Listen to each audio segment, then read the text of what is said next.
السلام علیکم ورحمت الله وبرکاتہ. وسیم الله خان یم جی.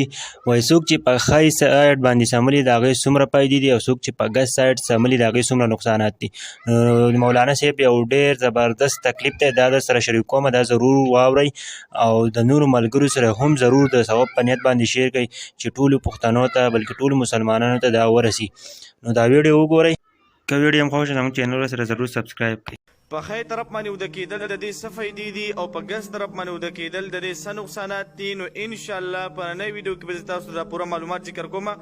ویډیو تر اخره پورې وګورئ انشاءالله چې دا به تاسو ته په دنیا او آخرت کې فایده درکړي. نو په خی طرف باندې وده کېدل د دې د ټول نه غټه فایده دا ده چې نبي علیه الصلاة والسلام په خی طرف باندې وده کېدو. نبي علیه الصلاة والسلام فرمایي، بخاري شریف حدیث دی، اذا اتیت مسجعک، کله چې تاسو راځئ خپلې بسترې ته، فلیتوضأ وضوءک للصلاة، نو تاسو اودس کوئ څنګه چې د مانځه دپاره اودس کوئ.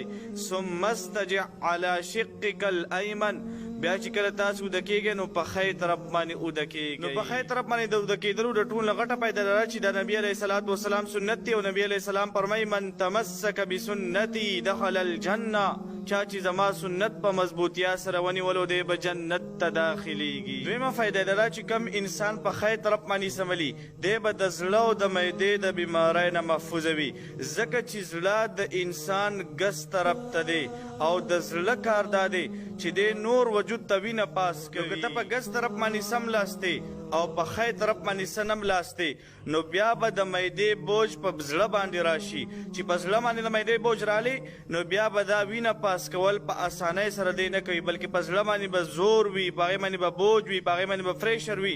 د دې د وجې نه به انسان د زړه او د معدې بیماري، او که ته په خی طرف باندې سم لاستې نو بیا به د معدې بوج په زړه باندې نه راځي او دا زړه به ستا وجود ته ډېر په اسانۍ سره وینه پاس کوي.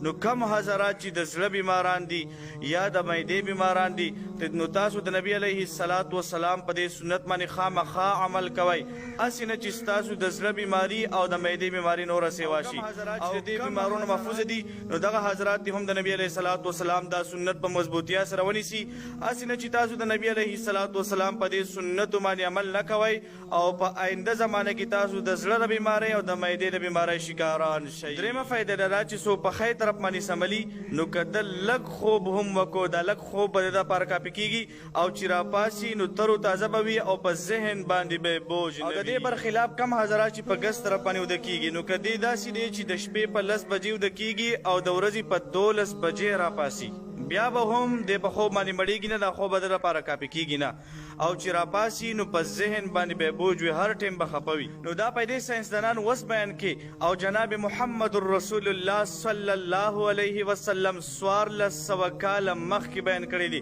نو په دې پیغام باندې په خپله هم عمل وکړئ او د ثواب په نیت باندې دا ویډیو ډېره ډېره شیر کړئ چې د دنیا کونې کونې ته ورسیږي او هر چاته دا پته ولګېږي چې د نبي علیه الصلاة والسلام په طریقو کې د دنیا پیدې هم دي او د آخرت پیدې هم دي. په آخر دعوانا ان الحمد لله رب العالمین. السلام علیکم ورحمة الله وبرکاتہ.